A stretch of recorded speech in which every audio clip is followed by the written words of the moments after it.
So students, इस तरीके के क्वेश्चन को सॉल्व करने के लिए जनरली हम लोग क्या करते हैं कि इसको स्प्लिट करते हैं और देखते हैं कि किस जगह पर इसकी वैल्यू मतलब पॉजिटिव या नेगेटिव आएगी, उसके अकॉर्डिंग हम साइन अप्लाई करते हैं। बट इसको अगर हम ग्राफिकली ट्राई करें सो तब ये बहुत आसान हो जाएगा अगर हम इसको ग्राफिकली ट्राई करते हैं तो जैसे मैं यहां पर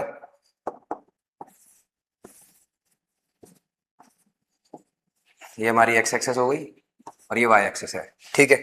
अब हमें करना क्या है, ग्राफिकली ड्रॉ करने के लिए अगर तुम ध्यान से देखो, मुझे इस फंक्शन का ग्राफ तो पता है क्योंकि ये क्वाड्रेटिक फंक्शन है और इसके ग्राफ को ड्रॉ करते हैं हम। अब इसके ग्राफ को कैसे ड्रॉ करेंगे मुझे पता है, ये स्प्लिट हो जाएगा। इसको फैक्टराइज अगर हम करें तो कुछ ऐसे फैक्टराइज होगा, ये x+1 और यहाँ पर आएगा x+3, इस तरीके से फैक्टराइज हो जाएगा। यानी इसके जो फैक्टर है वो -1 और -3 है। सो अगर मैं -1 और -3 को देखूं सो मैंने कहा कि जो -1 और -3 है वो कहीं यहाँ होगा। यहाँ मैंने -1 मान लिया, यहाँ -2 मान लिया और यहाँ पर मैंने -3 मान लिया, ठीक। अब यहां पर अगर तुम a की वैल्यू चेक करो जो कि आगे होता है, इस a की वैल्यू कितनी है, a यहां पर ग्रेटर देन 0 है। और d हम चेक करें इस पूरे का तो d की अगर वैल्यू निकालेंगे तो वो भी ग्रेटर देन 0 आएगी क्योंकि यहाँ पर हमें दो रूट्स मिल रहे हैं। तो जब दो रूट्स मिल रहे हैं तो दैट मीन्स कि ये दो जगह कट हो रहा है और दो रूट -3 और -1 है। तो इसका मतलब अगर ग्राफ बनेगा तो वो कैसा बनेगा, तो वो बनेगा अपवर्ड पैराबोला क्योंकि a की वैल्यू ग्रेटर देन 0 है। सो ग्राफ बनेगा कुछ ऐसा, ठीक है, अपवर्ड पैराबोला बन जाएगा।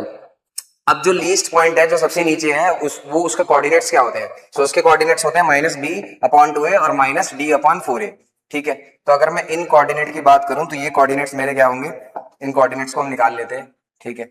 सो कोऑर्डिनेट अगर मैं निकालूं, मैंने कहा ये पॉइंट ए है तो पॉइंट ए के कोऑर्डिनेट मैंने कहा -b/2a और -d/4a, ठीक है। अब -b यानी 4 तो 4/2, a की वैल्यू कितनी है 1, ठीक है। उसके बाद -d, d कितना है अगर सॉल्व करेंगे, d मतलब b² - 4ac यानी 16 - 4 इंटू ये हो जाएगा 4 आएगा, ठीक है। तो d की वैल्यू हमारी 4 आ गई, 4 डिस्क्रिमिनेंट हमारा 4 है, 4 इंटू a कितना है 1। सो इसको पूरा सॉल्व करोगे तो ये आएगा -2, -1, यानी जो नीचे वाला पॉइंट है ये है -2, -1। बट हमें इस पूरे फंक्शन का मॉड लेना है। तो मॉड लेने का मतलब है जितने भी नीचे वाले पॉइंट आ रहे हैं वो जितने भी ये नेगेटिव y एक्सेस में जा रहे हैं, तो हमें क्या करना होता है जब भी हम मॉड लेते हैं, यानी हमारे पास अगर f(x) दिया है और हमें f(x) का अगर मॉड लेना है तो उस केस में हम नीचे वाले पार्ट को ऊपर पेस्ट कर देंगे, यानी मैं कुछ ऐसा बना दूंगा ऐसा, ठीक है। इसको पेस्ट करने के बाद ये वाला पार्ट जो है ना ये डिलीट कर देना है, तो ये हट गया। तो यानी ये जो मैंने पूरा ग्राफ बना रखा है इस वाले पार्ट को हटा दो, ये जो पूरा ग्राफ बन गया ये बन गया मॉड x² + 4x + 3 का।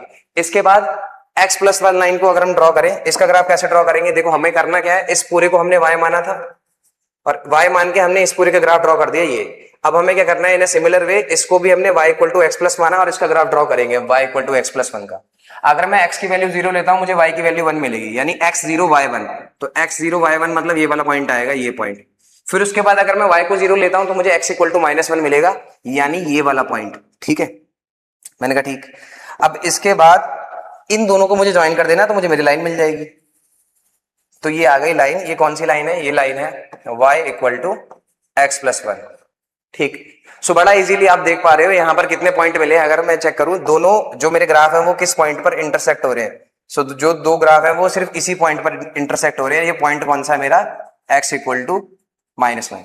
So x = -1 is the answer of the given equation.